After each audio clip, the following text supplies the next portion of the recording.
Hello, hello mga followers ko dyan. Shout out sa lahat ng mga followers at saka viewers ko. Ito mag-adjust na kami ng valve clearance ng FG Wilson 400 kBE. Ang exhaust nito 22 inches exhaust valve clearance. Ang intake naman ng exhaust ay intake naman ng clearance intake ng filler gauge niya, yung intake 18 inches. Ito ang firing order nito mga ka-generator,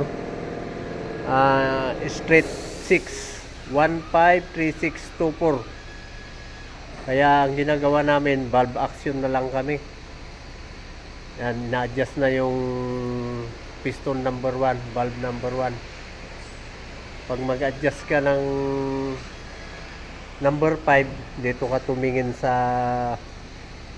valve ng number 2 kasi yan ang pinaka running mate nya, yung number 5. Ang running mate ng number 5, number 2. Ito nakataas na yung exhaust nya, exhaust valve. Pagtaas nito exhaust valve, tapos pagbaba yung intake, yon okay na yon, tama na yon. I-adjust mo na yung number 5. Yan, 153624 ang firing order nito. Ang running mate nya naman, ang running mate ng number 1, number 6. Ang running mate ng number 2, number 5. Ang running mate ng number 3, number 4. Kaya dun na lang kami nag-o-observe sa mga running mate.